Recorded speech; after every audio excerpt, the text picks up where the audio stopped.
Our first introduction to Tom, and Tom, we went out and played the back nine, and he took a swing at it, and I guarantee you, my brother and I, our eyes were about this big, and said, God, this guy can play. Of course, I'm rooting for Jordan Spieth. I know him, and he's so young, he's so talented. He does have the capacity to do it, I believe. But he said that his driving needs to be better. He said it yesterday afternoon when he finished, but he's a marvelous player.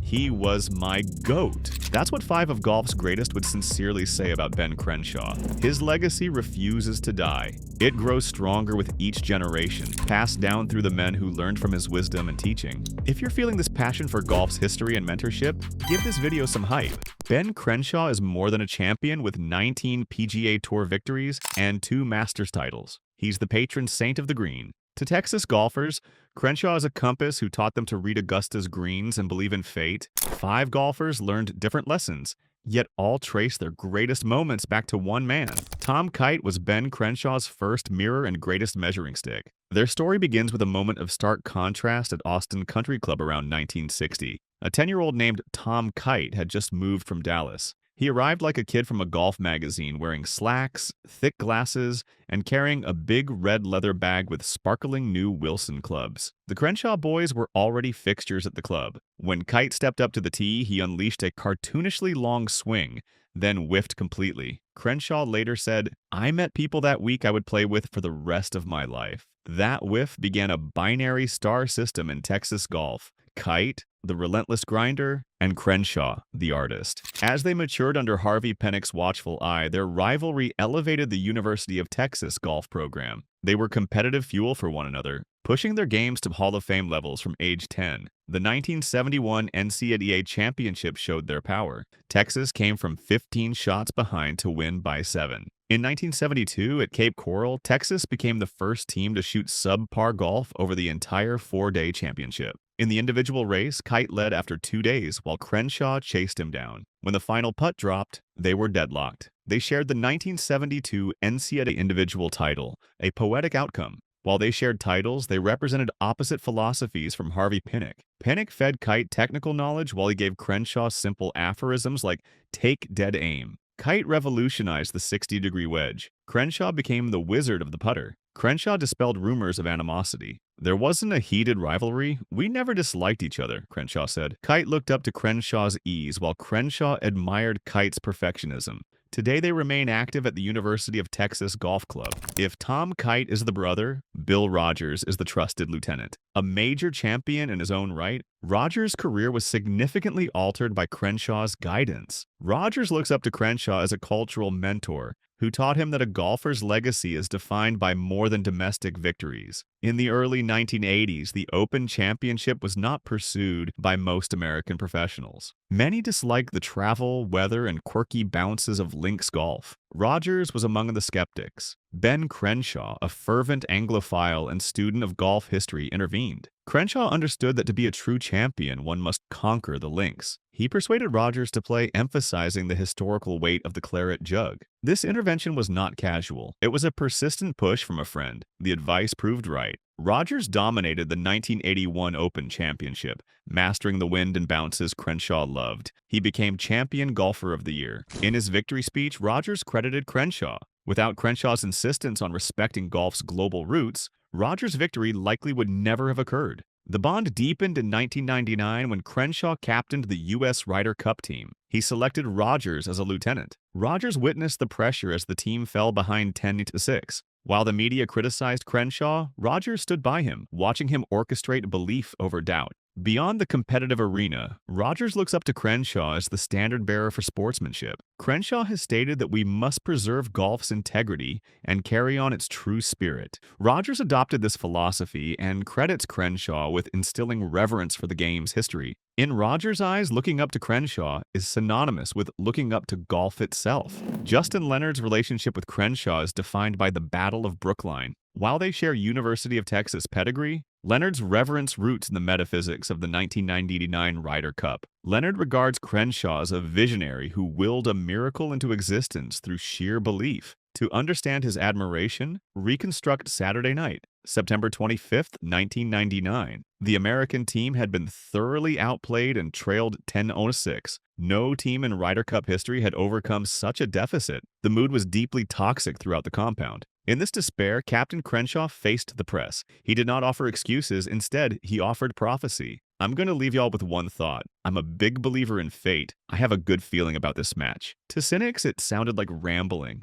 To Leonard, it was a spark. Crenshaw contextualized fate within their shared heritage. He arranged for Governor Bush to read the letter from William Barrett Travis at the Alamo, pledging victory or death. For a Texan like Leonard, this was not a tactic. It was a call to arms triggering a primal response, causing teammate Davey Duvall to storm out shouting, "Let's go out and kill them." The next day, Leonard found himself in the crucible. The Americans had mounted a furious charge, winning the first 6 matches. The fate Crenshaw spoke of was materializing. Leonard was playing Jose Maria Olazabal in a pivotal match. He reached the 17th green at the country club, facing a 45-foot putt for birdie. Leonard struck the putt, and as it tracked toward the hole, the fate seemed to take over. The ball disappeared into the cup. The subsequent celebration of players, wives, and caddies storming the green was chaotic, but it was also an explosion of the pressure Crenshaw had managed. Leonard later reflected, "I never stopped believing," echoing his captain's mantra. He credits the putt to his skill and the environment Crenshaw created.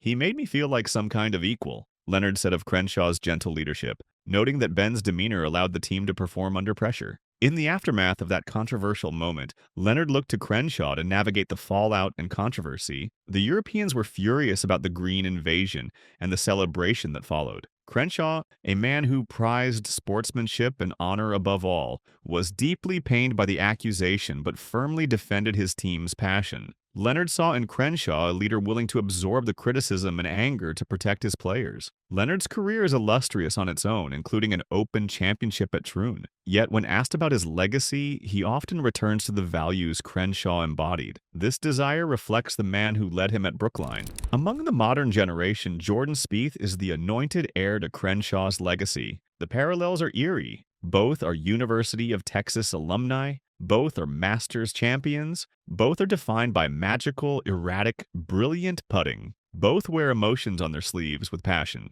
However, Spieth's connection is the most active and technical of the 5. He is the student sitting at the feet of the master, absorbing the dark arts of Augusta National Golf. When Spieth burst onto the scene, Crenshaw saw something familiar yet evolved. Watching the young Texan, Crenshaw offered a description that became legendary. "I looked right at him and I thought I was looking at Wyatt Earp. He looks at you and he's going to gun you down." This comparison captured what Crenshaw admired, a gunfighter's mentality. Unlike mechanical robotic swingers of the modern era, Spieth played with grit, recovering from bad shots with miraculous saves, a style Crenshaw understood intimately. Spieth treated Crenshaw as a living library of golf wisdom and history. He recognized that Crenshaw possessed knowledge of Augusta's greens that could not be found in a yardage book or computer. He regularly consulted Mr. Crenshaw for specific advice on Augusta National's greens and their nuances. This was not general advice or casual conversation. It was specific detail about how grain grows on the 10th green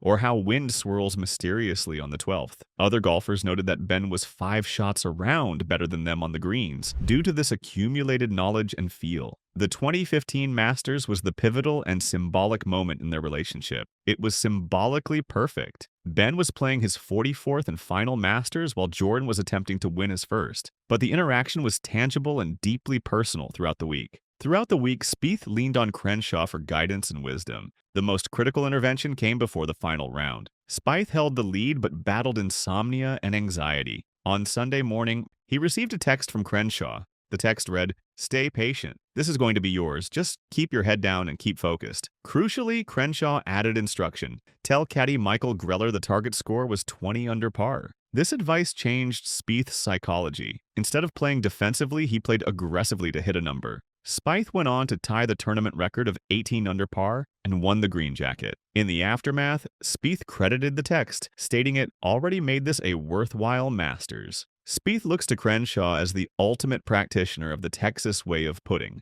prioritizing feel over mechanics. Crenshaw praised Spieth's ability to read greens through feel, a skill he believes is precious. When Crenshaw walked off the 18th green for the final time in 2015, he He was embraced by his longtime caddy Carl Jackson in a tearful scene. Moments later, Spieth marched toward history. The headline, "Farewell, Gentle Ben. Welcome, Jordan Spieth," was not just flourish. It was the reality of a lineage being secured. Spieth continues to look to Crenshaw for validation that his instinctive, creative style has a place in the modern game.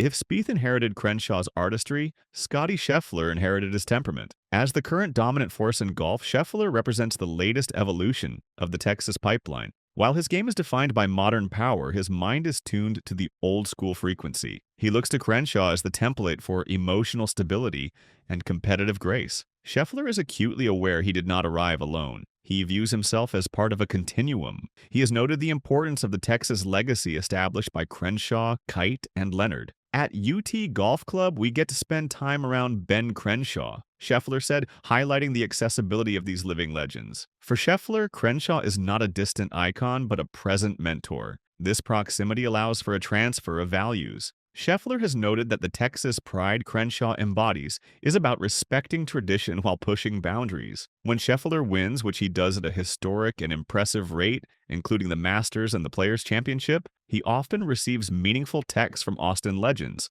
reinforcing his deep sense of belonging to this exclusive club of Texas golf excellence. The most significant attribute Scheffler admires in Crenshaw is his template of emotional demeanor and competitive grace. In an era of social media scrutiny and intense pressure, Scheffler remains unnaturally calm and composed. This is no accident. It is a trait deliberately honed by observing mentors like Crenshaw. Crenshaw has publicly validated this, stating of Scheffler, "He's good at tuning out the noise on what people are saying about him. He's got the perfect template for golf. Just even keel, not too up or down." This endorsement from Gentle Ben is profoundly significant. Scheffler strives to emulate this stoicism, maintaining emotional baseline whether shooting 65 or 75. Despite the modern game's obsession with TrackMan numbers, Scheffler relies heavily on feel like Spieth and Crenshaw. Crenshaw praised Scheffler's tinker-free approach to practice, noting he doesn't get bogged down in mechanics. Crenshaw sees Scheffler as validation that the Texas way works in the 2020s. By looking up to Crenshaw, Scheffler finds confidence in his unorthodox style. When Scheffler won the green jacket in 2022 and again in 2024, he joined Crenshaw and Spieth in the fraternity of Longhorn Masters champions. The image of them together, generations of Texans united by the same colors and code, is the ultimate visual representation of Crenshaw's enduring impact.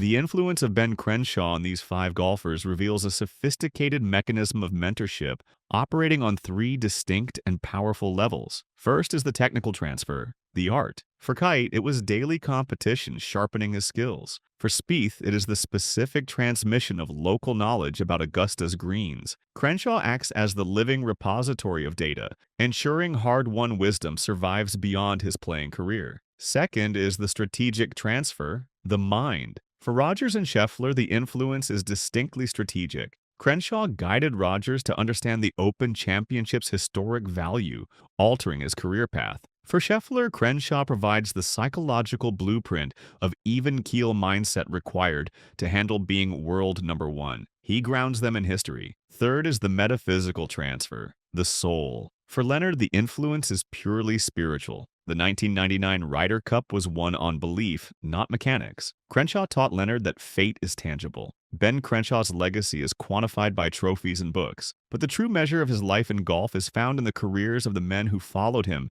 and learned from his wisdom. Tom Kite became a Hall of Famer because he had Ben Crenshaw to chase from age 10. Bill Rodgers became Champion Golfer of the Year because Crenshaw told him to cross the ocean and respect golf's global history. Justin Leonard became a Ryder Cup legend because Crenshaw made him believe in miracles and fate. Jordan Spieth became a Masters champion because Crenshaw taught him to see the invisible lines on Augusta's greens. Scottie Scheffler dominates the modern game because he embodies Crenshaw's emotional template and composed demeanor. These five do not just look up to Crenshaw, they carry meaningful pieces of him in their swings, speeches, and silence under pressure. The spirit of Gentle Ben walks the fairways still, a constant and reassuring presence reminding them to respect the game, trust their fate, and always take dead aim. For every golfer who has whispered, "He was my GOAT," Ben Crenshaw's legacy answers back, quietly and persistently, from the fairways of Texas, a testament to a life lived with grace, dignity, and love of the game.